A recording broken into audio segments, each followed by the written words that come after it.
Dewan Penguji dipersilahkan memasuki ruang ujian. Hadirin dimohon berdiri.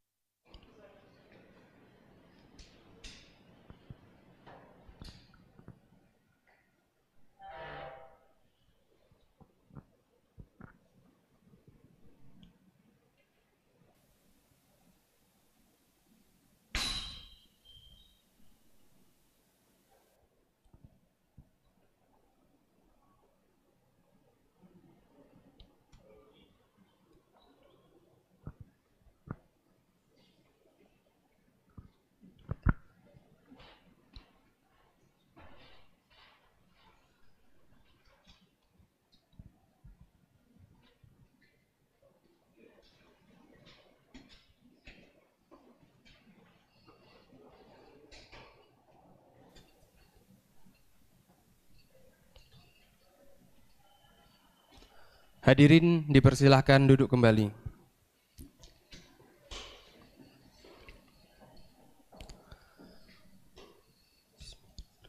Alhamdulillah wassalatu ala Rasulillah Sayyidina Muhammad ibn Abdillah wala haula wala quwata illa billah. Yang kami hormati Ketua Dewan Penguji Profesor Dr. Andes Junaidi Mistar MPD PhD. Yang kami hormati Sekretaris Ujian Terbuka Profesor Haji Muhammad Mas'ud Said MM PhD. Dewan Penguji yang pertama Profesor Dr. Haji Imam Suprayogo, Profesor Dr. Haji Nur Syam, Profesor Dr. Maskuri, Profesor Dr. Junaidi Goni, dan Dr. Muhammad Afifullah MPD. Pertama-tama, marilah kita panjatkan puji syukur kehadirat Allah Subhanahu wa taala yang mana pada pagi hari ini kita dapat berkumpul dan menjalani ujian terbuka program Doktor Pendidikan Agama Islam Multikultural program Pasca Sarjana Universitas Islam Malang dengan Promovendus Muhammad Nadif SS MPDI.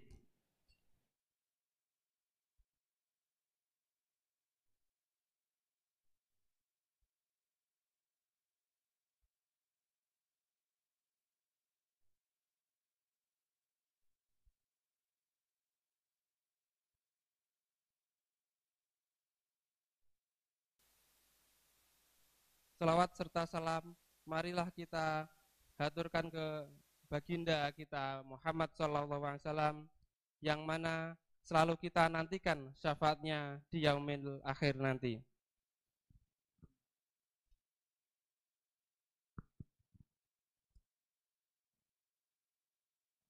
Yang selanjutnya marilah kita menyanyikan lagu kebangsaan Indonesia Raya dan Mars Subhanul Waton. Para hadirin dan Dewan Penguji dipersilakan untuk berdiri.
Hadirin dipersilakan duduk kembali.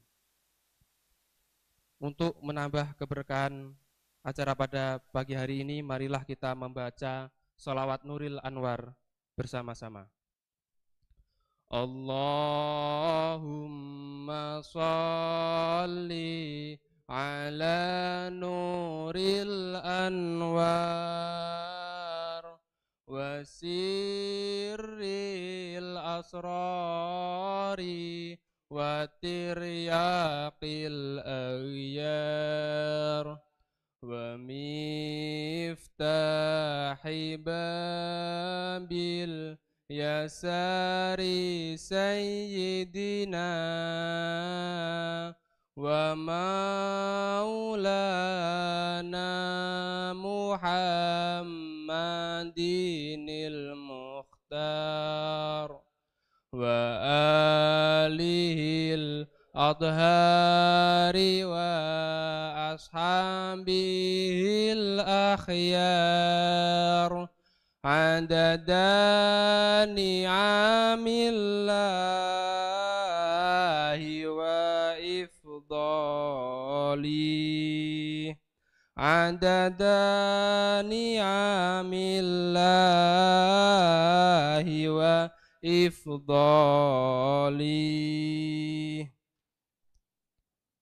Bapak Ibu yang kami hormati, selanjutnya ujian terbuka program Doktor Pendidikan Agama Islam Multikultural Program Pascasarjana Universitas Islam Malang atas nama Promovendus Muhammad Nadif SSMPDI kami serahkan kepada Dewan Penguji.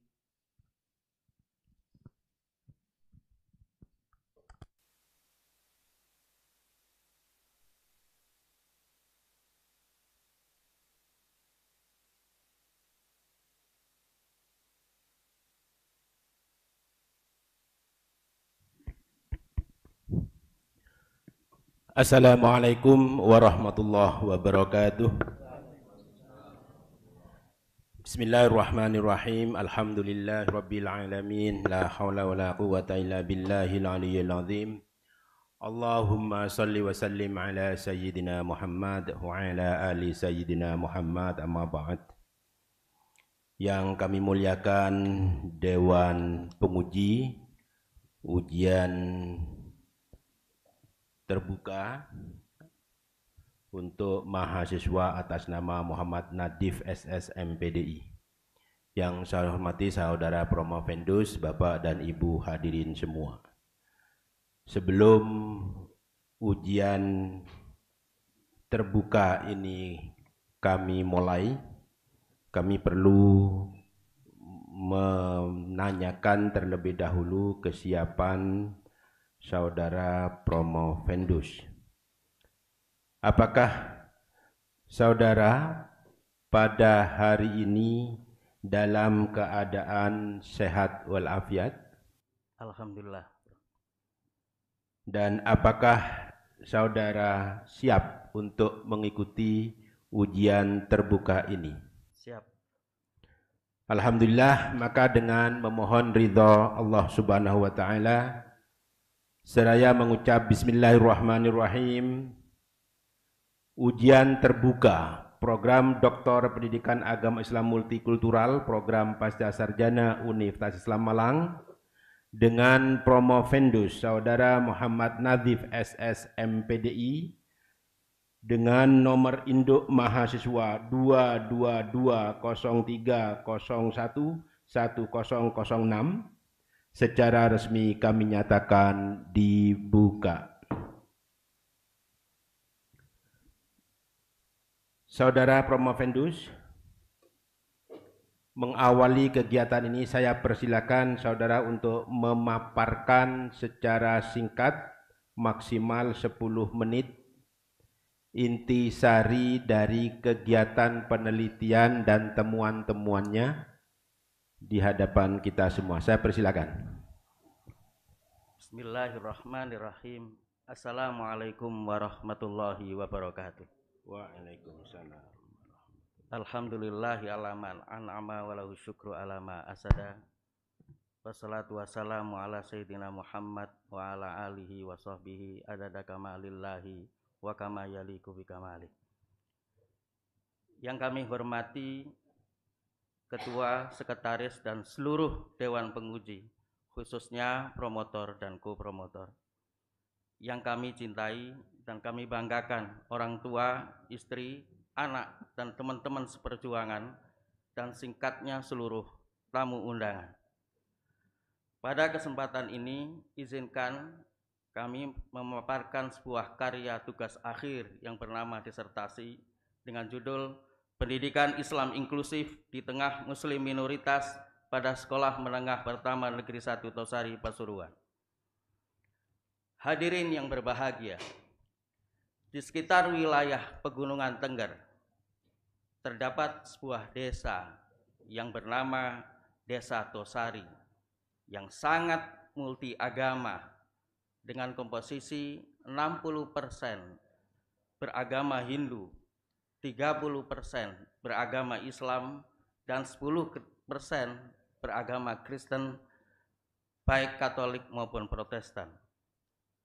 Keberagaman ini tercermin dalam fasilitas ibadah yang tersedia di desa tersebut seperti pura, masjid, musola, dan gereja. Selain itu terdapat sanggar budaya seperti Sanggar Pamujang, Sanggar Pasetran, dan Sanggar Danyang Banyu. Di Desa Tosari terdapat sebuah sekolah yang kehadirannya menjadi salah satu wujud nyata dan komitmen masyarakat untuk memberikan akses pendidikan yang berkualitas bagi anak-anak mereka. Sekolah yang berada di dataran tinggi dengan ketinggian 1.700 meter di atas permukaan laut, dikelilingi oleh panorama yang begitu indah Pegunungan Tengger menakjubkan, yaitu SMP Negeri 1 Tosari. Sekolah yang didirikan untuk menjawab kebutuhan pendidikan masyarakat di Pegunungan Tengger bukan hanya menjadi tempat belajar, tapi juga simbol toleransi dan kebersamaan. Sekolah ini membuka pintunya bagi siswa dengan latar belakang agama dan budaya. Bisa dikatakan bahwa sekolah ini menjadi miniatur masyarakat Tengger yang harmonis, tempat di mana siswa Hindu, Islam, dan Kristen belajar bersama dengan meraih prestasi. Ketua, Sekretaris, dan seluruh Dewan Penguji yang kami hormati, penelitian ini penting dilakukan didasarkan oleh dua alasan utama. Pertama, penelitian ini penting dilakukan dikarenakan SMP Negeri 1 Tosari adalah sekolah yang memiliki keberagaman yang signifikan dalam hal agama. Keberagaman agama di sekolah tersebut menciptakan tantangan dan peluang dalam membangun budaya yang inklusif, yang dapat mendorong toleransi dan saling menghargai di antara siswa dan latar belakang agama yang berbeda. Mengingat pentingnya penerapan nilai-nilai inklusif dalam pendidikan, penelitian ini memberikan wawasan lebih dalam mengenai bagaimana pendidikan Islam inklusif diterapkan di lingkungan yang mayoritas siswanya tidak beragama Islam. Kedua, penelitian ini penting dilakukan karena interaksi yang baik antara siswa dan guru di SMP Negeri 1 Tosari menunjukkan adanya potensi keberhasilan dalam integrasi nilai-nilai pendidikan agama Islam dalam konteks keberagaman. Dengan sedikitnya jumlah siswa Muslim, sekolah ini berhasil menciptakan suasana yang rukun dan penuh toleransi. Penelitian ini berpotensi memberikan pemahaman yang lebih dalam mengenai penerapan pendidikan Islam inklusif dalam membangun sikap toleransi, saling menghargai, serta mengurangi potensi konflik antara kelompok agama yang berbeda. Hadirin yang kami hormati, berangkat dari penjelasan tersebut, maka penelitian ini merumuskan 3 fokus utama. Pertama, berbicara tentang mengapa pendidikan Islam inklusif di tengah Muslim minoritas dijadikan sebagai dasar pijakan pertama SMP Negeri 1 Tosari. Kedua, berbicara tentang bagaimana model pendidikan Islam inklusif. Dan yang ketiga, bagaimana implikasi pendidikan Islam inklusif tersebut. Ketua, Sekretaris, dan seluruh Dewan Penguji yang kami hormati. Penelitian ini berhasil merumuskan 3 temuan hasil penelitian. Pertama, pendidikan Islam inklusif di tengah muslim minoritas dijadikan sebagai dasar pijakan pertama SMP Negeri 1 Tosari dikarenakan pendidikan tersebut dianggap dapat mendorong terciptanya lingkungan pendidikan yang harmonis di tengah keberagaman, membangun kesadaran spiritual dan sosial yang inklusif, serta menanamkan nilai toleransi melalui kegiatan bersama. Kedua, model pendidikan Islam inklusif di tengah muslim minoritas yang dilaksanakan pada SMP Negeri 1 Tosari, berbagai aspek penting yang bertujuan untuk menciptakan harmoni, toleransi, dan saling pengertian di antara siswa berasal dari latar belakang agama dan budaya yang beragam.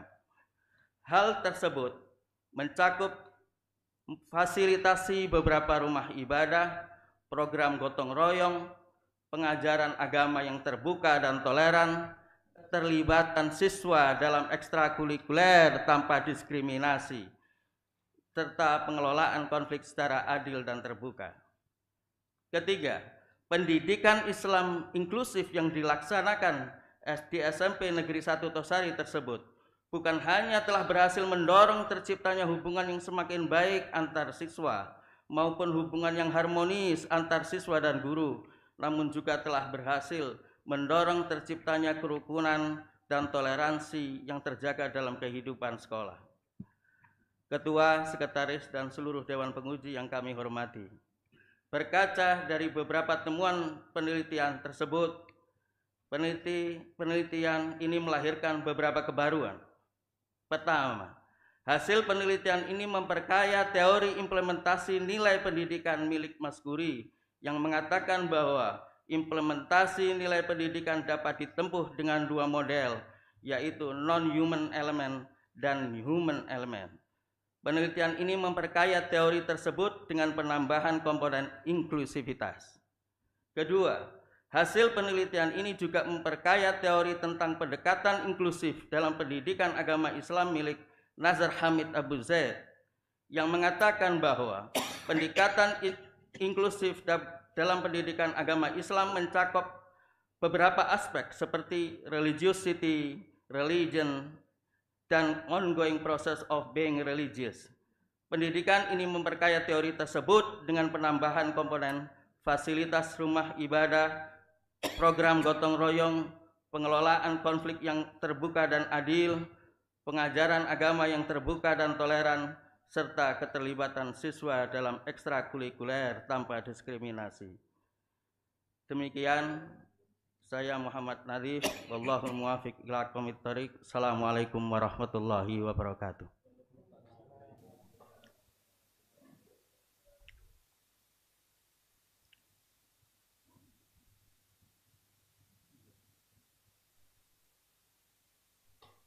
Terima kasih. Saudara Promovendus sudah menyampaikan paparannya tepat dalam waktu 10 menit. Berikutnya akan kita lakukan pendalaman-pendalaman yang akan disampaikan oleh tim penguji. Untuk ini saya persilakan terlebih dahulu dari Prof. Nur Syam. Saya persilakan, Prof.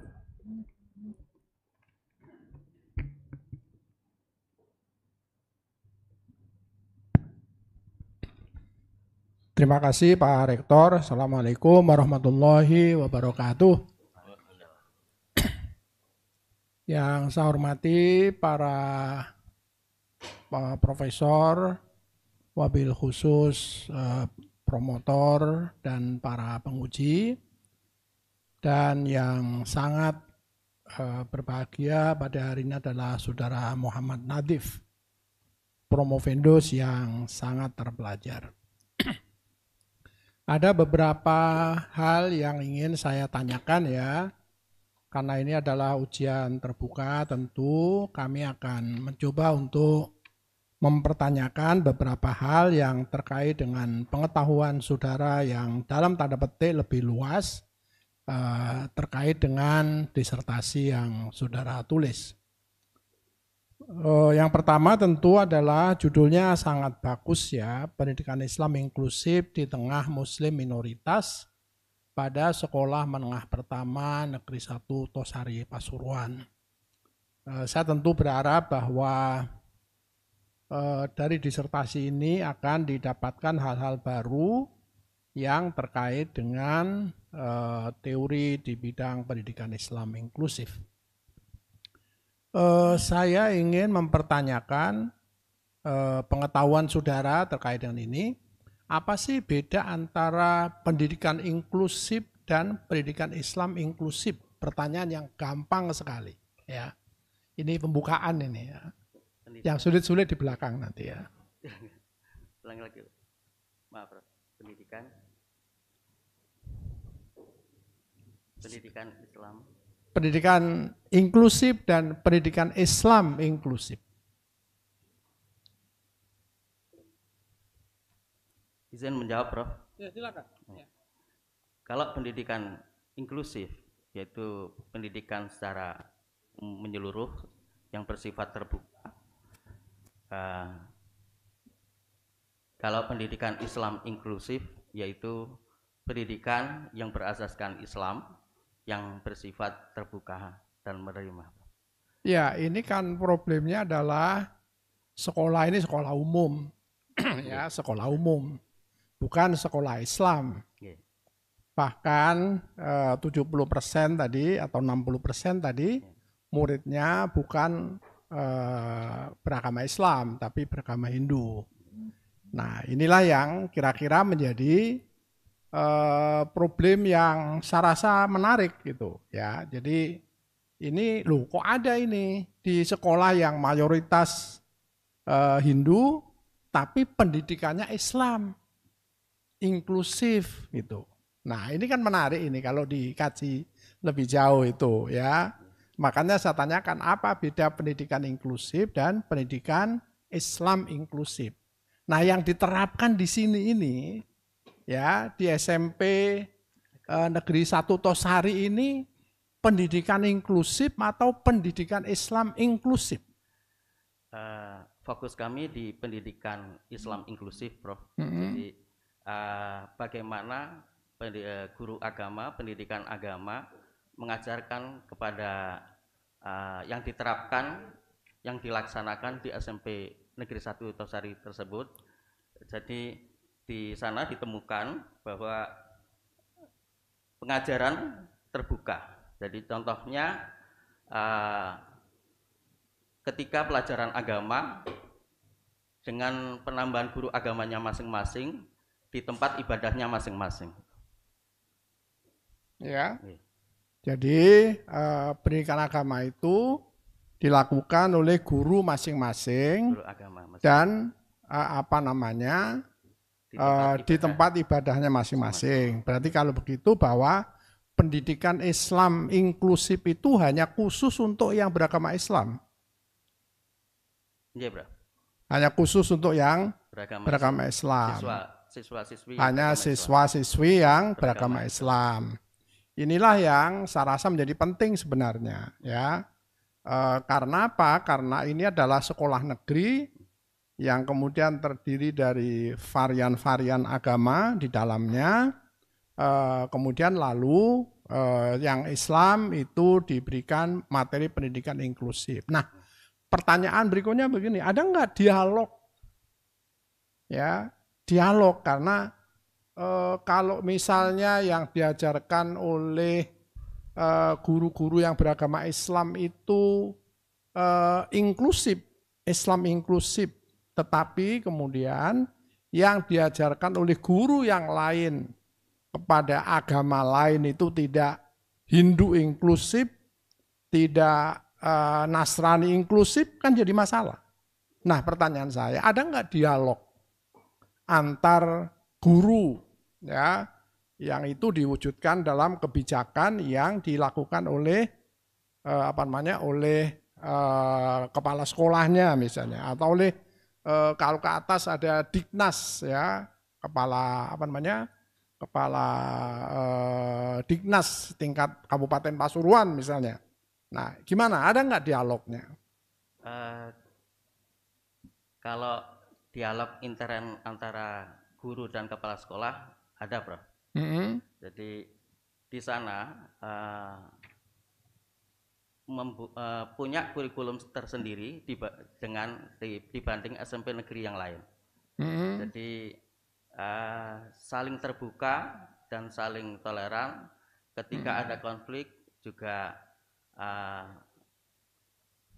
saling berdiskusi dengan adil. Contohnya dalam pembukaan setiap masuk sekolah, dalam pengucapan salam saja itu ada diucapkan semua salam, semua agama. Assalamualaikum warahmatullahi wabarakatuh. Salam sejahtera, Om Swastiastu, Nama Budaya, Hong Ulun Basuki Langgeng. Jadi yang terakhir itu apa itu? Hong Ulun Basuki Langgeng. Itu yang khas Tengger. Khas Tengger. Iya, yang semua guru mengucapkan itu. Bukan salam kebajikan ya, bukan ya? Bukan ya. Nah, inilah yang saya sebut bahwa mungkin disertasi ini akan menjadi semakin bagus ya kalau kemudian lalu mengungkap mengenai dialog agama-agama itu. Ya, dialog agama-agama itu karena apa? Karena ada dimensi teologis yang saya rasa tidak tergarap di disertasi ini ya. Belum teliti. Ya, jadi kenapa ini penting? Karena setiap agama itu mengusung teologinya sendiri-sendiri. Ya, itu dalam ada yang disebut dengan truth claim ya. Truth claim itu klaim kebenaran yang tidak bisa diganggu gugat. Ya. Nah, karena ada truth claim ini atau dalam bahasanya disebut dengan religious way of knowing ya. Itu selalu bahwa setiap agama itu mengagungkan dan memang wajib hukumnya untuk menganggap bahwa agamanya sendiri yang paling benar. Ya, ini ketika kemudian dikaitkan dengan toleransi dengan macam-macam itu kan lalu ada masalah-masalah di situ. Ya, jadi misalnya guru Buddha atau guru Hindu menyatakan Hindulah yang paling benar, Islam menyatakan Islamlah yang paling benar. Nah, bagaimana ini diwujudkan dalam yang tadi saya sebut sebagai dialog tadi. Nah, itu yang saya rasa mungkin belum secara selintas saya lihat ini belum terdapat di dalamnya ya. Jadi dimensi teologis itu bagaimana didialogkan sehingga kemudian bisa dinyatakan bahwa ini loh pendidikan Islam inklusif. Pendidikan Islam inklusif itu termasuk di dalamnya adalah bagaimana mengakomodasi terhadap perbedaan-perbedaan dalam teologi. Saya ingin satu aja lagi. Kalau di dalam agama Islam itu ada lakum dinukum waliyadin, ya kan? Iya ya, benar ya. Kalau di dalam agama Hindu ada nggak prinsip begitu itu? Bahwa bagimu agamamu, bagiku agamaku, ada nggak? Ada nggak konsep agama Hindu? Kurang tahu, Bro. Wah, ini kurang tuntas penelitiannya. Siap. Ya, penelitiannya kurang tuntas. Jadi tadi itu meskipun Anda meneliti tentang pendidikan Islam inklusif, mungkin ada terma-terma tertentu yang bersamaan, ya, yang sama di antara hanya penyebutannya berbeda, ya. Atau misalnya ini toleransi, ya. Di dalam agama Islam ada kata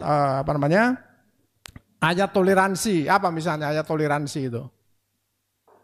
Apa ayat toleransi dalam Al-Quran atau dalam hadis? Aqdamul a'mal asam al-insani asam hayyah. Aqdamul a'mal al-hanafiyyati sumha. Niku hadis. Ya. Itu nggih, ya ayuhan nasu inna khalaqnakum min dzakarin wa unsa. Ya. Nah, kemudian yang seperti itu ada nggak dalam agama Hindu? Ada, Bro. Ada mestinya, cuman sampai tidak mengkaji ya, lebih mendalam ya. Ya, oke lah. Ini pertanyaan-pertanyaan. Izin menambah. Ya. Kalau dalam pendidikan agama di sana, misalkan ketika ada PTQ, belajar tulis Quran, juga ada belajar tulis Weda, juga belajar tulis Injil. Ya, tapi kan satu-satu. Tidak, misalnya yang Islam harus juga belajar nulis Weda kan enggak toh? Enggak. Jadi masih sendiri-sendiri. Ya, itu yang semaksudnya. Yang terakhir ini ya. Sebutkan ciri-ciri pendidikan Islam inklusif itu apa saja? Terbuka, ada pengajaran yang toleran, adil, mengajarkan toleransi, mengajarkan apa lagi? Toleransi, terbuka dan adil. Ya, mengajarkan prinsip keadilan ya, terus tanpa diskriminasi. Ya, iyalah, sopo wae lah yang penting. Ya, saya rasa cukup Pak Rektor.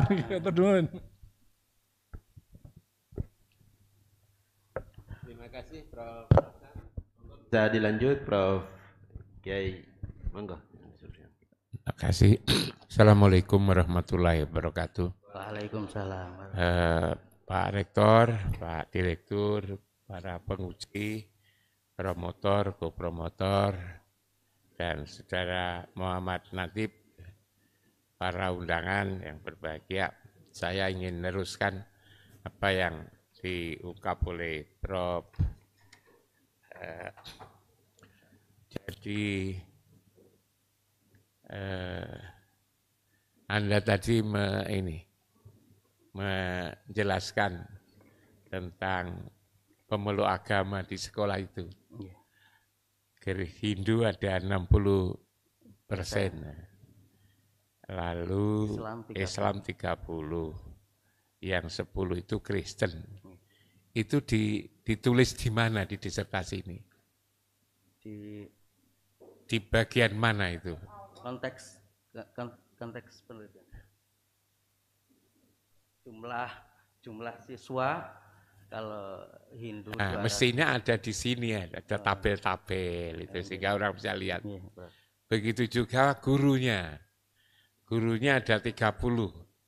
Itu yang Hindu berapa orang, yang Kristen berapa orang, yang Islam berapa orang. Belum ada ya di sini. Di mana itu? Di konteks penelitian. Tidak di konteks mestinya, di profil itu. Di profil itu maunya menerangkan profil tetapi tidak bicara profil. Gitu. Mau menjelaskan profil tapi profilnya tidak ada. Gitu. Yang dasar-dasar begitu itu perlu. Kalau tidak ada keterangan Anda mau meneliti ini. Lalu Anda tadi juga bicara tentang pendidikan Islam inklusif itu kalau dilihat bagaimana mata pelajaran itu yang disebut dengan inklusif. Ada di mana itu? Yang diajarkan apa ya? Itu di kelas 1, kelas 2, kelas 3 Islam. Sehingga kita lalu menjadi tahu, oh ini. Katanya tadi berbeda, itu di mana diletakkan itu ya?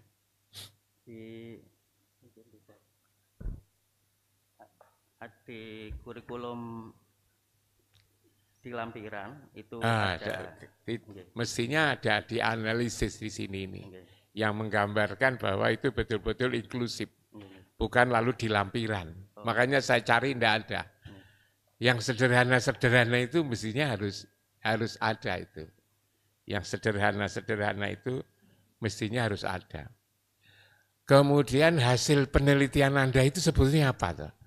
Kalau saya baca di sini Anda kan hanya mewawancarai 3 orang. Pendapatnya 3 orang.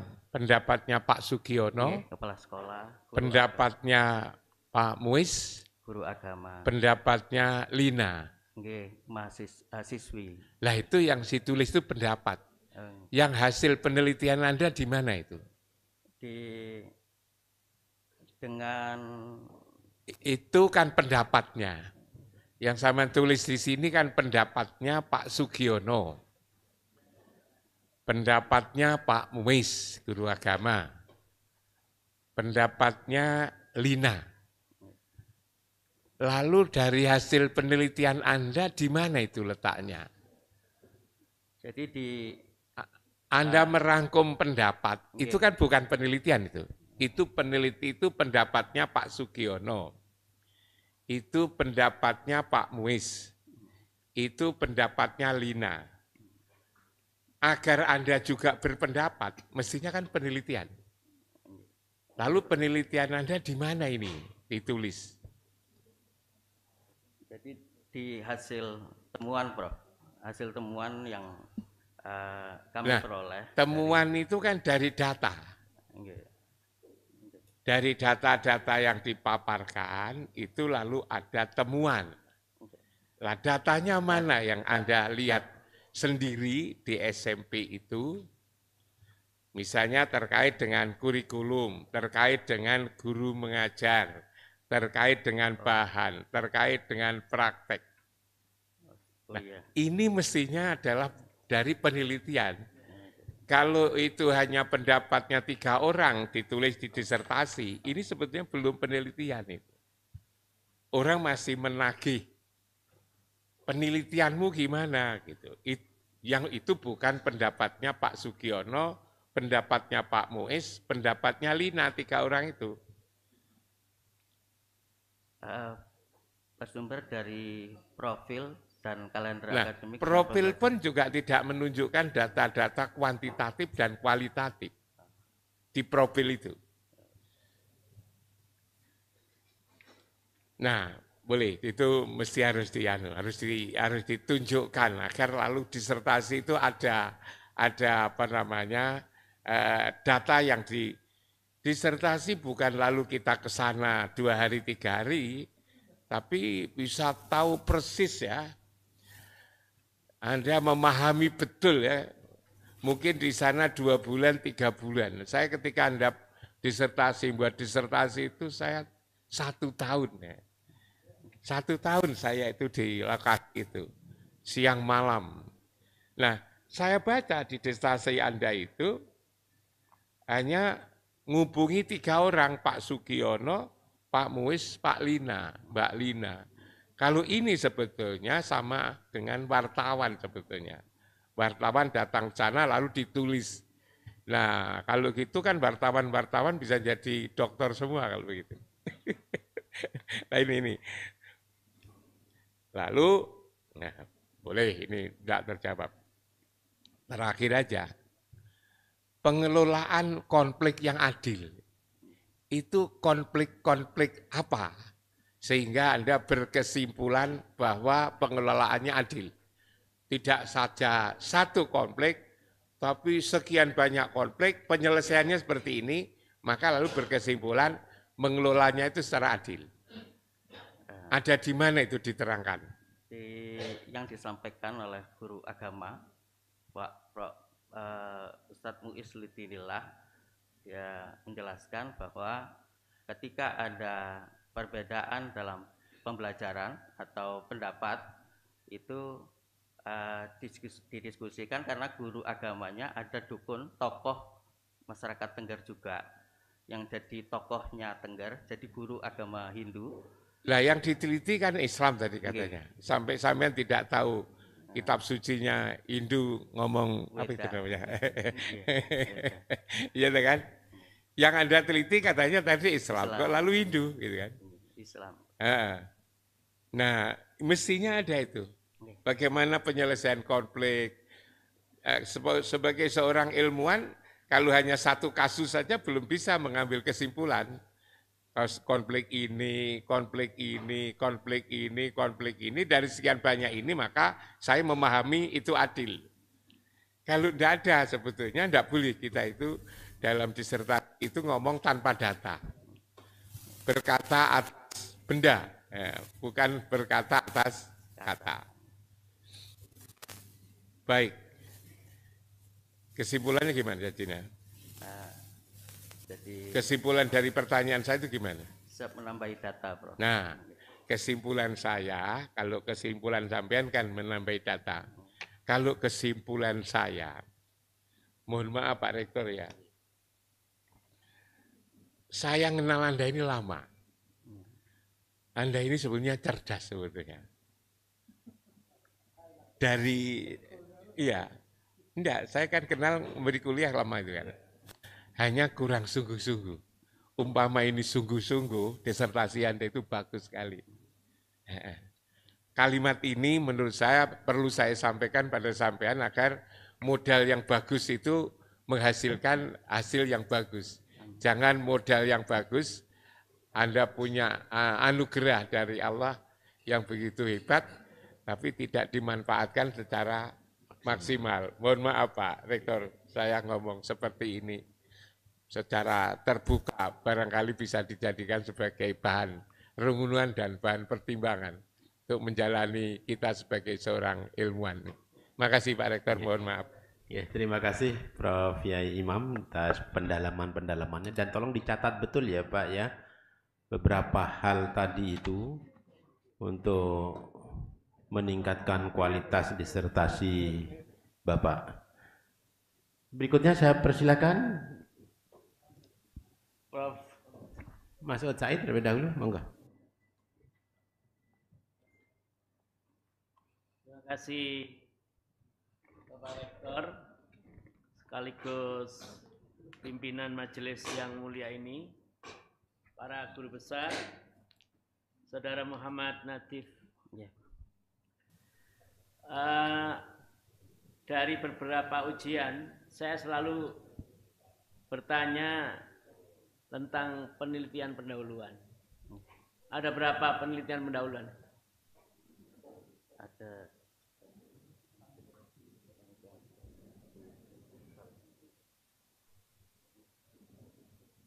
Enggak hafal.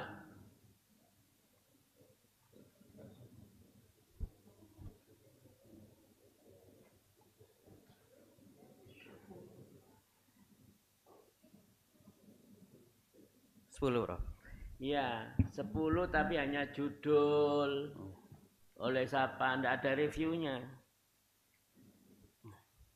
Jadi ini tolong masing-masing penelitian pendahuluan itu direview 2-3 paragraf yang mendalam.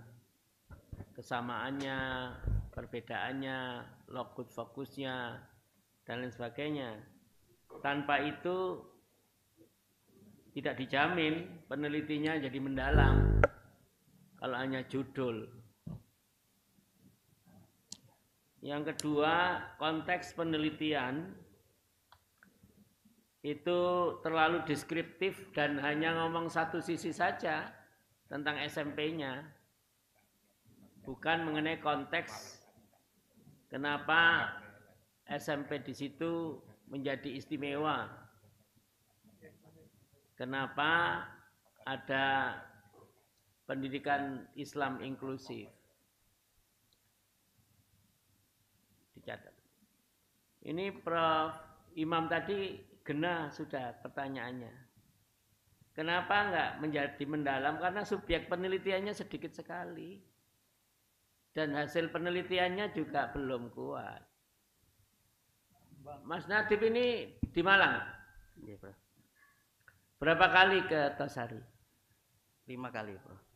5 kali. 5 kali masing-masing setengah hari?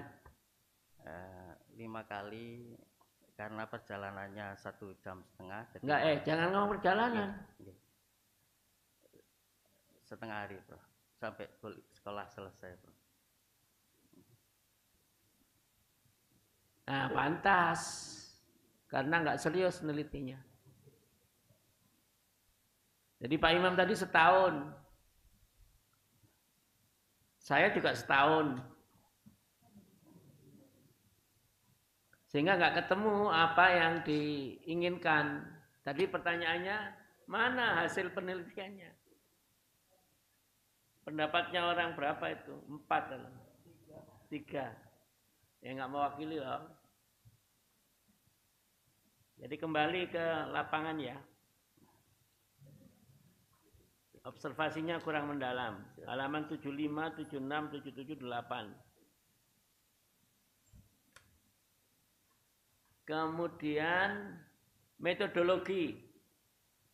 panjenengan ini bersyukur dibimbing oleh 2 orang yang, tapi sebelah kanan saya ini Al-Mukarram ini ahli metodologi loh, ini nggak mencerminkan bimbingannya Pak Jungoni nih. Ini cheating ini. Masa coba ini? Hanya pengertian-pengertian aja.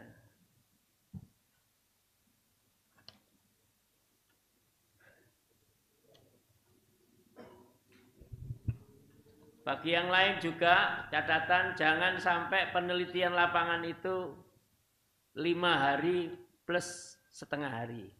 Setengah hari. Dapat apa itu? Belum mangane, belum ngombene, perjalanane.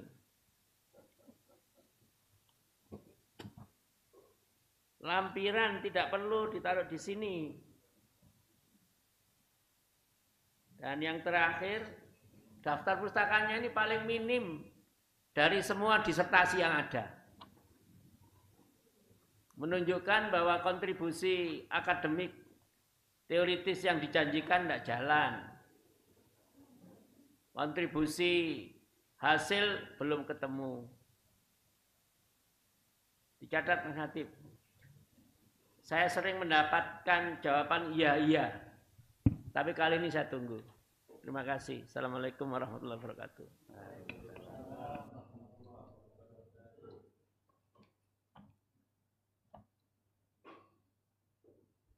Terima kasih Prof. Mas'ud Said. Dicatat masukan-masukannya tadi ya Pak Nadif ya. Oke, terima kasih.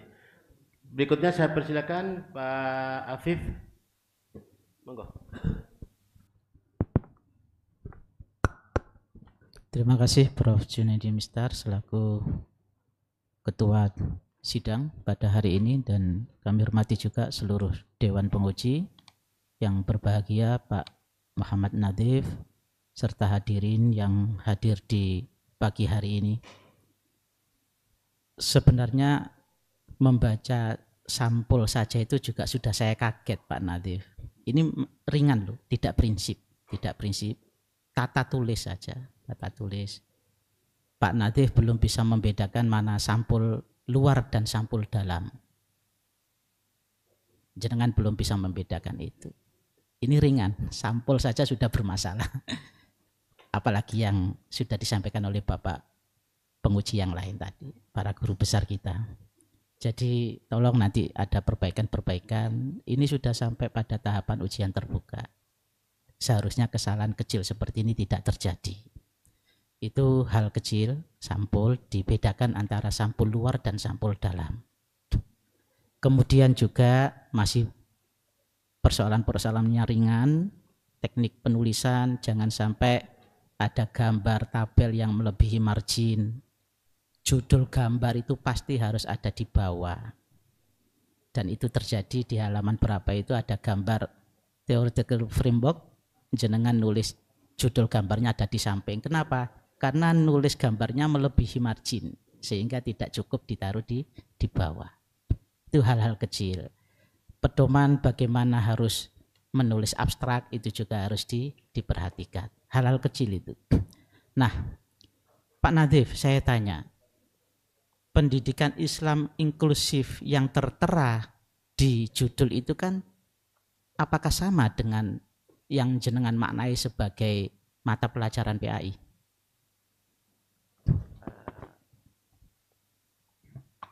Sama, Bro. Sama. Yeah. Jadi yang sampai teliti hanya guru PAI saja. Yeah. Apabila ada guru matematika, guru bahasa Indonesia yang perilakunya itu lebih islami misalnya ya, dibandingkan dengan guru PAI, apakah tidak layak lebih diteliti? Karena bagi saya pendidikan Islam inklusif di judul jenengan tidak sama identik dengan mata pelajaran PAI. Ini ada kaitannya dengan pertanyaan-pertanyaan guru besar yang lain. Jenengan hanya fokus kepada guru PAI sehingga informannya kurang. Kenapa jenengan tidak pakai teknik snowball? Bertanya ke satu orang, nggak puas, tanya ke orang yang lain, digali betul masalah yang jenengan teliti. Ada kaitannya dengan pertanyaan guru-guru besar yang lain. Ini problem. Jenengan menyempitkan makna pendidikan Islam inklusif itu dengan mata pelajaran di SMPN 1 Tosari. Yang saya tanya lagi, dan ini juga sudah ditanyakan oleh para guru besar yang lain, 60%, 30%, dan 10% itu dari mana angkanya? Kalau tidak ada jumlah yang pasti, bagaimana jenengan bisa menentukan persentase itu? Ada jumlah pasti. Ada jumlahnya, ada di mana itu? Di halaman berapa? Di konteks jumlah siswa yang muslim 211. Oh, itu ada. Alhamdulillah kalau sudah ada. Kami Jadi 60% itu di desa Tosarinya apa di SMP-nya, Pak? di SMP-nya. Di SMP-nya ya. Tapi jenengan sebutkan di halaman kedua dari bab 4 itu adalah Tosari. Nggih, mewakili daya Tenggar, masyarakat Tenggar. Baik, nggih. Kemudian pertanyaan berikutnya Pak Natif. Apakah terpikirkan oleh peneliti bahwa maturitas kejiwaan anak SMP itu kan saya kira masih labil, belum matang betul kejiwaannya. Dengan pendidikan yang sangat inklusif, satu sama lain bisa bercengkrama, berinteraksi, apakah sampai ada kasus konversi? Mohon maaf, kalau konversi itu dalam bahasa kita yang paling kasar adalah murtad misalnya. Ada anak Islam kemudian sangat tertarik dengan temannya yang Hindu, akhirnya ikut Hindu. Atau sebaliknya? Belum diteliti, Pak. Belum diteliti ya. Saya kira itu saja Prof dari pendalaman kami. Terima kasih. Assalamualaikum. Waalaikumsalam warahmatullahi wabarakatuh. Terima kasih Bapak Dr. Afifullah dengan pendalaman-pendalaman dan masukan-masukannya tadi. Berikutnya mungkin Prof. Jun Goni sekalian saja, monggo Prof. Jun. Terima kasih Prof. Assalamualaikum warahmatullahi wabarakatuh. Waalaikumsalam warahmatullahi wabarakatuh.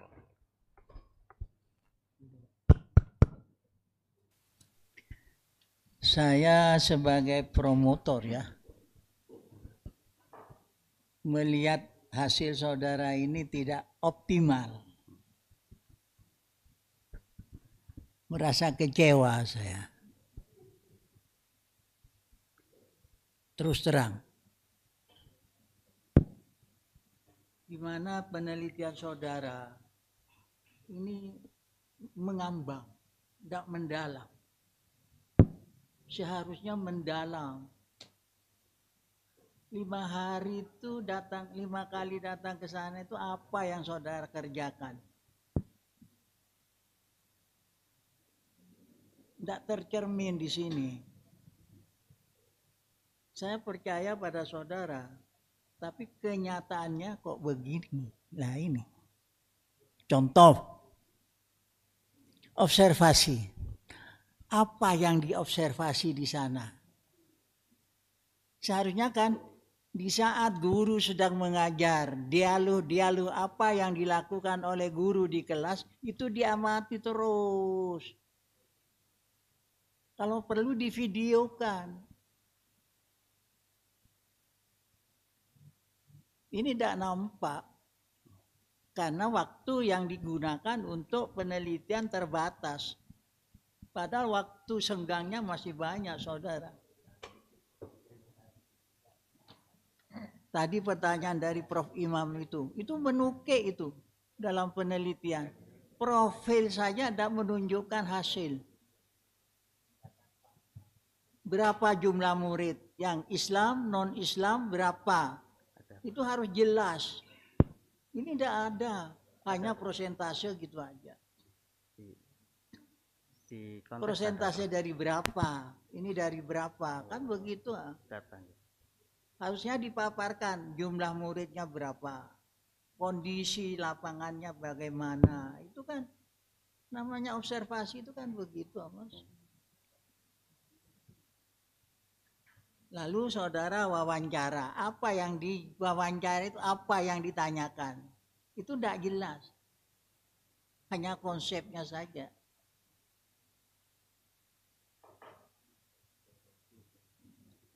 Tadi sebelum ujian berlangsung itu saya ditanya selaku promotor. Saya katakan delewer orang ini.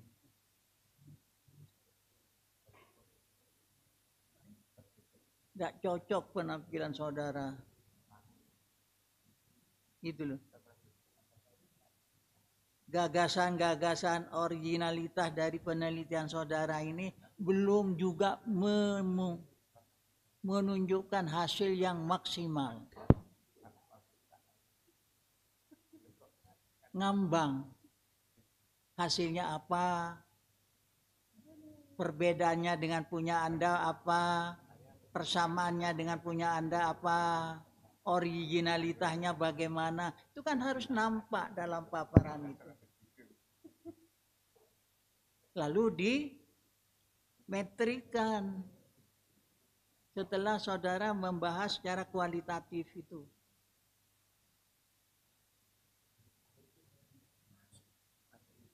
Analisisnya pun begitu. Apa temuannya? Tidak jelas juga. Sehingga agak, ya gimana lagi. Dialog-dialog yang saudara gunakan juga tidak nampak di sini.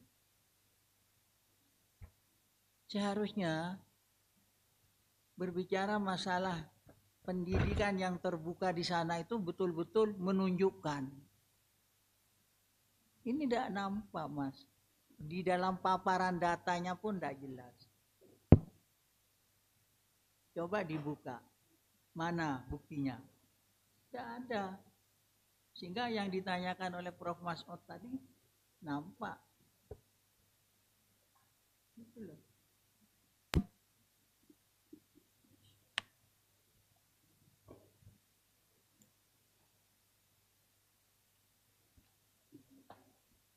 Kesimpulan, apa yang saudara simpulkan di sini? Tidak nampak juga apa yang saudara simpulkan. Hanya pendidikan inklusif di tengah komunitas itu aja.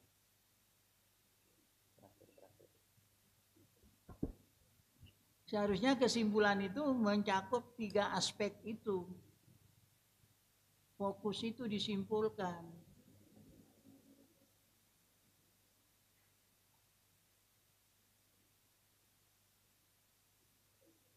Kesimpulannya harus mencakup.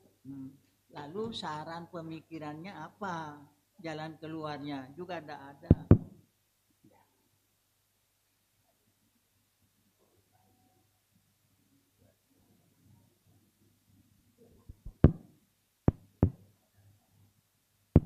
Tidak nampak juga. Perbaikan yang mendasar adalah bab 2. Itu kajian teori, bukan kajian pustaka. Kalau pustaka itu banyak. Harus beda antara kajian teori dengan kajian pustaka.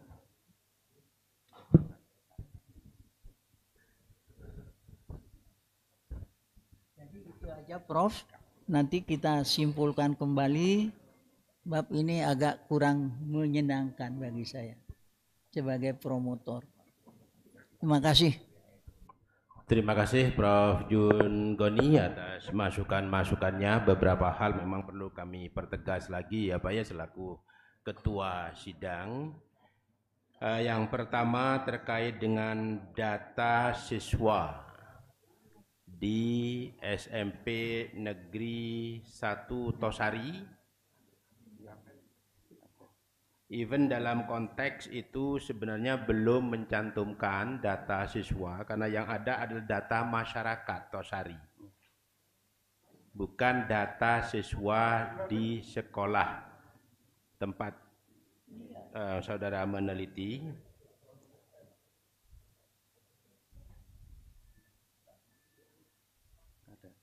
Oke, kemudian juga yang cukup mendasar, nanti kan ini ada 3 fokus. Coba kita rasakan saja, panjenengan coba dirasakan sekali lagi, dipikir sekali lagi. Fokus yang pertama tentang mengapa. Untuk mencari data tentang mengapa, oke, mewawancarai beberapa subjek yang ada di sana. Kan begitu toh? mewawancarai kepala sekolah, guru, bahkan mestinya juga guru non-muslim juga perlu diwawancarai untuk melihat, menanyakan bagaimana pandangan mereka tentang pendidikan Islam inklusif yang diterapkan di sekolah itu.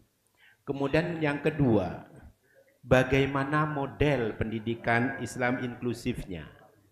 Kira-kira dalam bayangan jenengan, kalau ingin mengetahui model di antara dua dulu, karena di sini disebutkan ada 3 teknik pengumpulan data, ada wawancara, ada observasi, ada dokumentasi. Untuk mengetahui model itu yang dominan yang mana kira-kira, Bapak? Wawancara dan dokumentasi. Wawancara Dan data. Dan data, kayak data profil sekolah, peta pelajaran dan dokumen. Iya, dokumen. Untuk mengetahui model pendidikan ya Pak ya. Okay. Apa sih jenengan mendefinisikan model itu apa? Model pendidikan Islam inklusif itu apa? Bentuk, Bro. Bentuk. Nah, untuk mengetahui bentuk pendidikannya di sana itu masa dengan wawancara kan dikibulin jenengan, Pak? Kira-kira yang lebih pas yang mana? Saya kira mestinya melihat langsung. Maka data utama untuk fokus nomor 2 itu ya observasi. Ada catatan lapang. Wawancara itu untuk mengecek validitas, untuk menguatkan validitas. Dan seterusnya bisa dicatat ya Pak ya, nanti bisa dipakai untuk perbaikan. Kemudian foto-foto banyak di bab 4 berupa foto-foto yang itu diklaim sebagai dokumentasi. Sebenarnya sepertinya jenengan salah persepsi. Jadi foto iya boleh, tapi bukan foto jenengan yang sedang mejeng. Foto yang adalah foto dokumen di sana. Mereka sudah punya foto, misalnya ya Pak ya, ada kegiatan dialog guru agama Islam dengan guru agama Hindu di bawah dipandu oleh kepala sekolah. Pada saat itu difoto. Nah, foto itu sumber data gitulah. Begitu ya Pak ya. Sehingga bukan foto aktivitas peneliti sedang ada di tempat. Kalau itu bukan data, bukan sumber data, itu ada di lampiran saja. Bukti bahwa jenengan melakukan penelitian. Dan juga yang terakhir tadi tolong dicek lagi satu persatu semua karya yang dirujuk di dalam naskah disertasi harus muncul dalam daftar rujukan. Sebaliknya, semua karya yang ada dalam daftar rujukan memang harus terujuk di dalam naskah disertasi. Tolong dicek lagi karena sepertinya jumlah seperti yang disampaikan oleh Prof. Mas'ud Said tadi, jumlah karya yang dirujuk yang ada dalam daftar rujukan itu masih belum mencatat semua yang ada di dalam yang dirujuk di dalam naskah, sehingga tolong dicek lagi supaya semua yang dirujuk di dalam naskah memang benar-benar ada dalam daftar rujukan. Gitu ya Pak ya. Oke, terima kasih Bapak dan Ibu hadirin semua. Saya kira sudah cukup pendalaman-pendalaman dari semua anggota Dewan Penguji. Untuk itu ujian kami skors untuk sementara waktu.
Oke, Assalamualaikum warahmatullahi wabarakatuh. Sidang kami buka kembali. Saudara Promo Pindus, Saudara Muhammad Nadif, SSMPDI. Alhamdulillah, proses pendalaman atas naskah disertasi Bapak Muhammad Nadif sudah kita laksanakan, dan masukan-masukan dari semua Dewan Penguji sudah dicatat, bahkan nanti juga bisa diambil dokumennya di program studi. Apakah Saudara Muhammad Nadif bersedia untuk merevisi naskah disertasi sesuai dengan masukan-masukan dalam sidang ujian pada hari ini? Siap.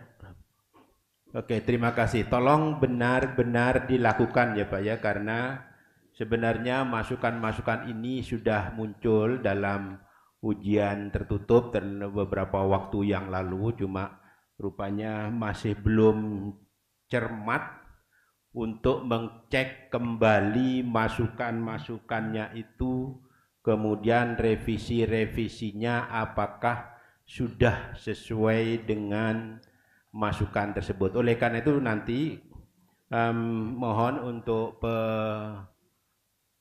saat meminta tanda tangan akhir, tunjukkan semua revisi yang sudah dilakukan sesuai dengan inventarisir masukan yang ada dalam catatan semua Dewan Penguji. Begitu ya Pak ya. Oke, terima kasih Bapak Nadif.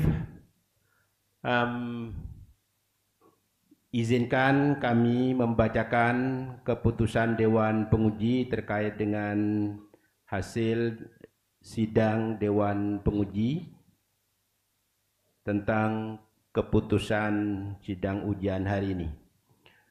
Keputusan Dewan Penguji nomor 197/U-11-R-11-Romawi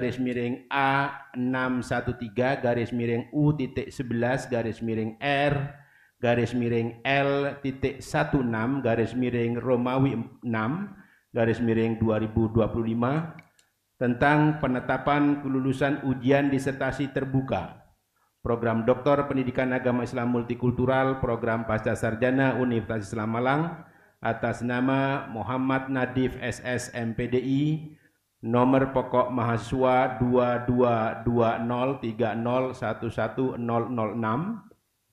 Bismillahirrahmanirrahim. Dewan Penguji Ujian Disertasi Terbuka Program Doktor Pendidikan Agama Islam Multikultural Universitas Islam Malang menimbang A dan seterusnya, mengingat satu dan seterusnya, memperhatikan hasil rapat Dewan Penguji Ujian Disertasi Terbuka atas nama Muhammad Nadif SS MPDI tanggal 6 Juni 2025 yang telah membahas dari berbagai aspek, mulai dari perjalanan studi Saudara Muhammad Nadif, sikap dan perilaku Muhammad Nadif, serta performa dalam ujian disertasi terbuka pada hari ini, memutuskan menetapkan pertama, Saudara Muhammad Nadif SS MPDI,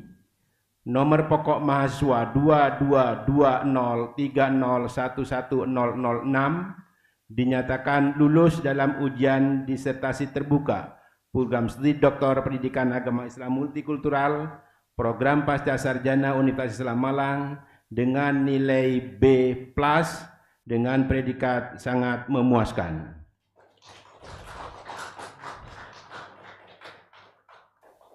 Kedua, Saudara Muhammad Nadif SS MPDI berhak secara resmi menyandang gelar doktor sesuai dengan peraturan yang berlaku setelah diterbitkannya penetapan yudisium oleh rektor. Ketiga, surat keputusan ini berlaku sejak tanggal ditetapkan dan akan diadakan perbaikan sebagaimana mestinya jika terdapat kekeliruan dalam penetapannya. Ditetapkan di Malang pada tanggal 16 Juni 2025 Ketua Dewan Penguji Profesor Dr. Andes Haji Junaidi MPD PhD ditandatangani. Terima kasih. Demikianlah pembacaan keputusan Dewan Penguji dan perlu kami sampaikan sekali lagi sebagaimana diktum kedua penetapan tadi bahwa gelar doktor boleh dipakai secara resmi sesuai dengan peraturan yang berlaku setelah diterbitkannya penetapan yudisium oleh rektor. Oleh karena itu, tolong segera dipenuhi persyaratan untuk pengajuan yudisiumnya. Sebelum ada penetapan yudisium itu, penggunaan gelar doktor masih bertentangan dengan peraturan yang berlaku. Begitu ya Bapak ya. Terima kasih. Saya persilakan bisa maju ke depan untuk menerima surat keputusan ini.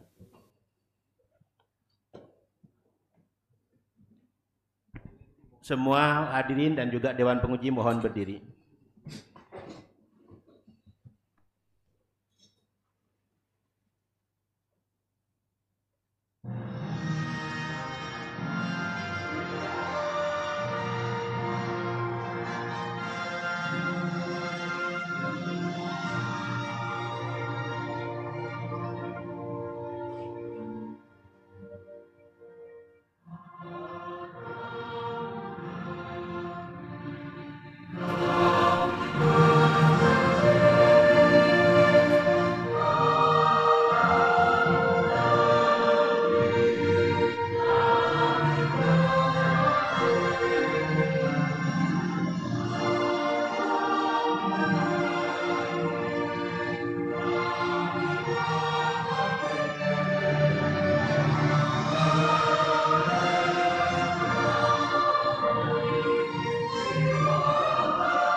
Silakan kembali ke tempat. Hadirin mohon duduk kembali.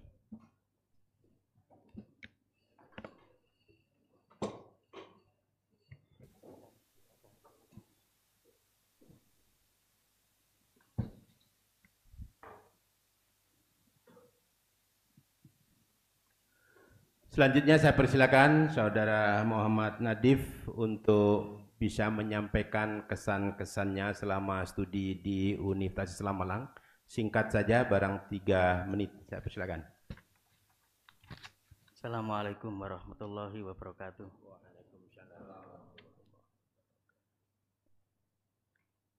Tidaklah mungkin disertasi tanpa bantuan semua pihak. Penulis ingin mengucapkan rasa terima kasih yang pertama kepada Ibu Gubernur Jawa Timur, Dr. Khofifah Indar Parawansa, sosok pemimpin yang penuh kasih, visioner, selalu mengedepankan keberpihakan kepada pendidikan. Tanpa bantuan dari pemerintah, LPPD khususnya, semoga kebaikan dan ketulusan Ibu dibalas dengan keberkahan yang melimpah dan kami bertekad untuk menjadikan ilmu kami yang kami peroleh sebagai amal yang bermanfaat bagi umat. Yang kedua, terima kasih kepada Bapak Profesor Haji Junaidi Mistar, MPD, PhD, selaku Rektor Unisma Malang, sekaligus co-promotor sebagai sosok guru besar yang rendah hati, tulus, low profil, penampilan yang sederhana. Setiap kali ketemu beliau selalu tersenyum. Beliau sosok ilmuwan yang jenius, tidak pernah mengagungkan jabatan. Sikap terbukanya terhadap mahasiswa mencerminkan kesediaan meluangkan untuk diskusi. Dan insya Allah Pak Prof, kampus yang Bapak pimpin hari ini segera menjadi world class university. Amin. Yang ketiga, kepada Prof Haji Muhammad Mas'ud Said, MM PhD, selaku Direktur Program Pasca Sarjana Unisma. Melalui kesempatan ini, izinkan saya menyampaikan pertanyaan yang sederhana mungkin, Pak. jutaan ungkapan terima kasih hati dan lisan rasanya takkan pernah cukup membalas ketulusan jenengan, Prof. Mulai pertama kali masuk seleksi sampai sekarang, Prof.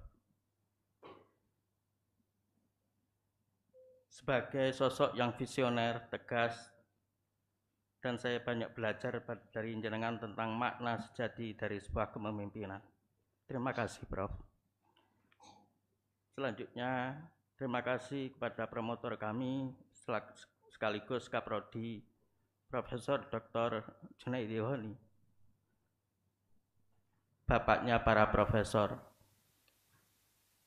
Saya meyakini bahwa beliau, saya belajar tentang keistiqomahan dan kesabaran membawa kami, membimbing kami dengan jok-joknya dan canda tawanya. Ketika sakit pun sampai sempat tetap menghibur kita untuk tetap semangat belajar. Selanjutnya kepada Prof. Dr. Cimas Guri selaku Rektor Universitas Islam Malang periode 2014-2024. Banyak sekali yang saya pelajari dari beliau. Pernah sowan ke rumah beliau. Salah satu prinsip dalam hidup ini terus menerus tebarkan kebaikan, karena kebaikan di setiap orang.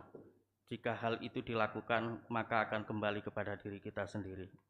Selanjutnya, semua guru besar, Prof. Imam Suprayogo, yang secara tidak langsung telah membentuk spiritual saya, rohani saya untuk lebih dekat kepada Allah.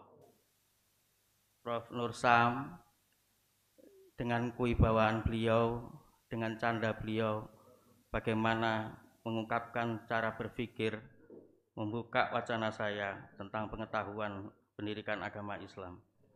Prof. Dr. Samsumadian, Prof. Yakub Yakusin, Prof. Abdul Haris, Prof. Damanhuri, almarhum, mari kita kirimkan almarhum Al-Fatihah, semoga beliau diterima amal semua kebaikannya dan ditempatkan yang terbaik. Lahul Fatihah. Ya, kan.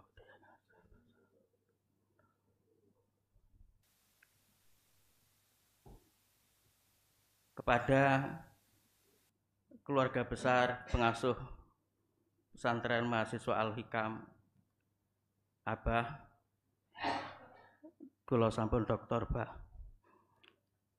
Ibu Nyai Mutamimah, pengurus pesantren, dan Ibu, Pak izin sungkem sama Ibu, Pak.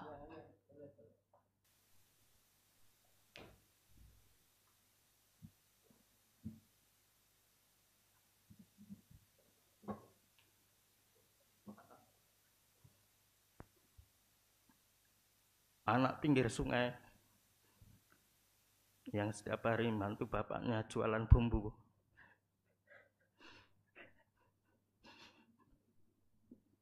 Tujuh anak, tidak ada yang bisa melanjutkan, dan Allah memberikan amanatnya kepada saya.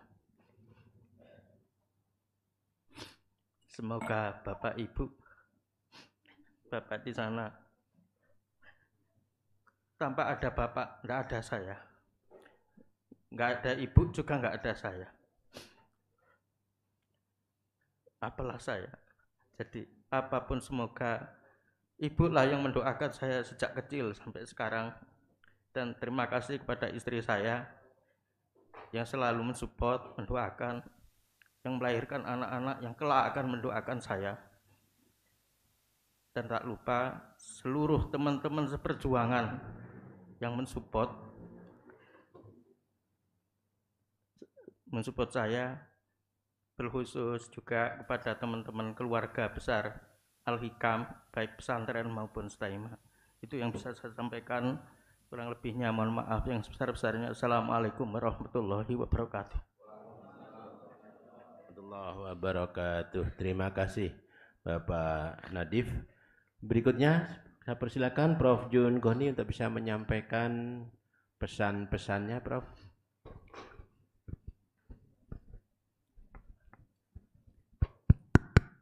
Assalamualaikum warahmatullahi wabarakatuh.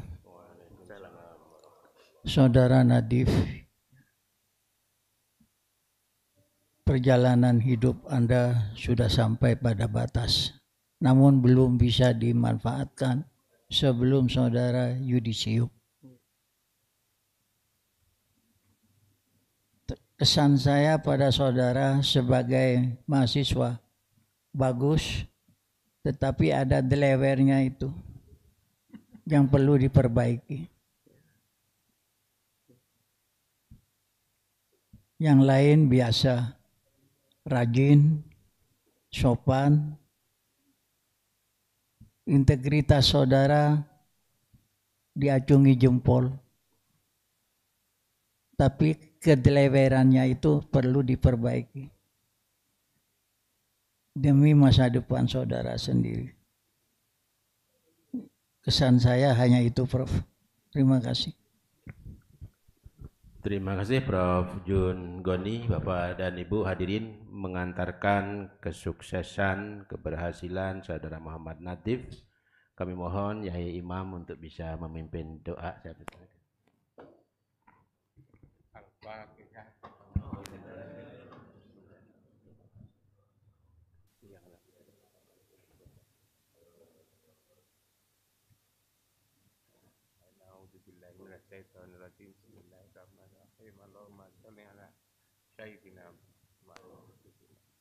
Rabbana amanna bima anzalta fattabi'na ar-rasul faktubna ma'as shahidin.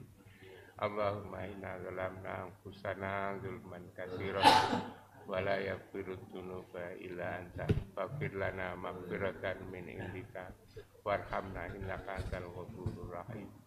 Rabbana hab lana min azwajina wa dzurriyyatina qurrata a'yun waj'alna lil muttaqina imama. Rabbana atina fid dunya hasanah wa fil akhirati hasanah wa qina adzabannar. Subhana rabbika rabbil izzati amma yasifun wa salamun alal mursalin walhamdulillahi rabbil alamin. Bismillahirrahmanirrahim. Iyyaka na'budu wa iyyaka nasta'in. Ihdinas siratal mustaqim, siratal ladzina an'amta 'alaihim ghairil maghdubi 'alaihim waladdallin.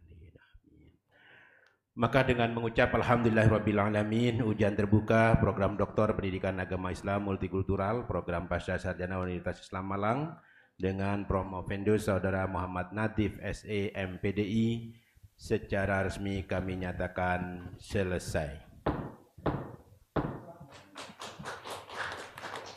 Terima kasih. Assalamualaikum warahmatullahi wabarakatuh.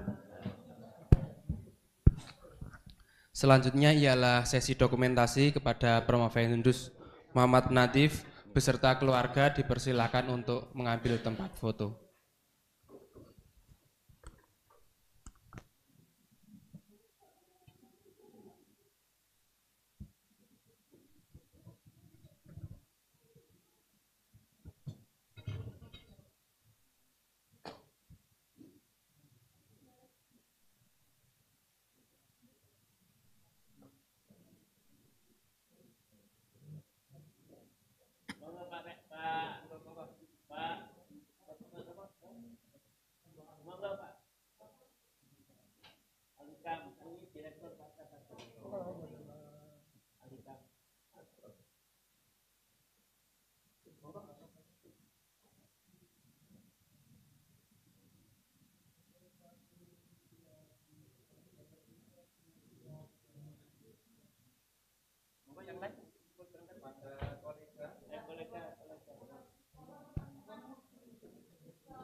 Terbang melesat dulu. Tangan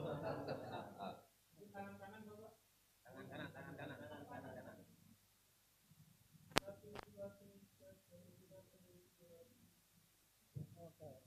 Oke.